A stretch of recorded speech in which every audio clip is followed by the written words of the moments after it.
হাসবুনাল্লাহু ওয়া নি'মাল ওয়াকিল পড়ার ফজিলত। হযরত ইব্রাহিম আলাইহিসসালামকে যখন অবিশ্বাসী অত্যাচারী শাসক নমরুদ আগুনে নিক্ষেপ করে, তখন তিনি পড়েন হাসবুনাল্লাহু ওয়া নি'মাল ওয়াকিল, যার ফলে আল্লাহ হযরত ইব্রাহিম আলাইহিসসালামকে আগুন থেকে রক্ষা করেছিলেন। পবিত্র কোরআনে সূরা আলে ইমরানের ১৭৩ নম্বর আয়াতের অংশ এবং সূরা আনফালের ৪০ নম্বর আয়াতের, আবার সূরা হজের ৭৮ নম্বর আয়াত অংশের মিলিত রূপ।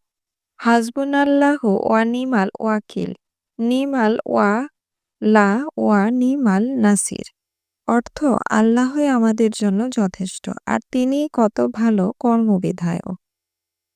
এই আয়াতের প্রেক্ষাপট হলো মুসলিমরা প্রথমবারের মতন জানতে পারে তাদের বদরের যুদ্ধে অংশ নিতে হবে।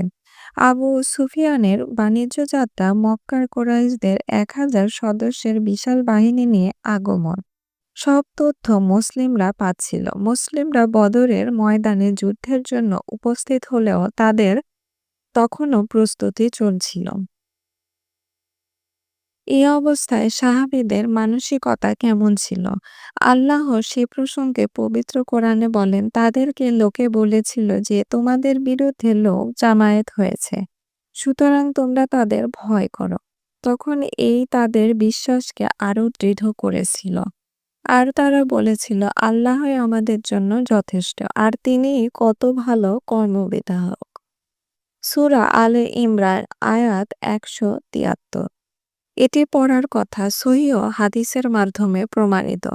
রাসূল সাল্লাল্লাহু আলাইহি ওয়াসাল্লাম মুশরিকদের হামলা হবে এমন খবর শুনে হামরাউল আসাদ নামক জায়গায় দোয়াটি পাঠ করেন। বুখারী হাদিস ৪৫৬৩।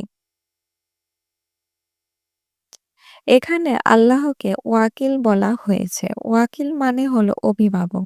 মানুষ যখন আল্লাহর হাতে নিজের কোনো সংকটকালীন মুহূর্তে সোপর্দ করে, তখন আল্লাহ নিজেই তাদের হেফাজত করে এবং সমস্যা সমাধান করার যাবতীয় দায়িত্ব পালন করেন।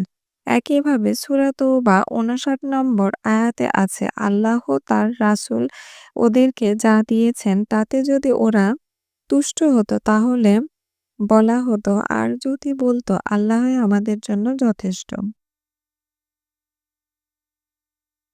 আল্লাহ অবশ্যই শিগগিরই নিজের অনুগ্রহ থেকে আমাদেরকে দান করবেন এবং তার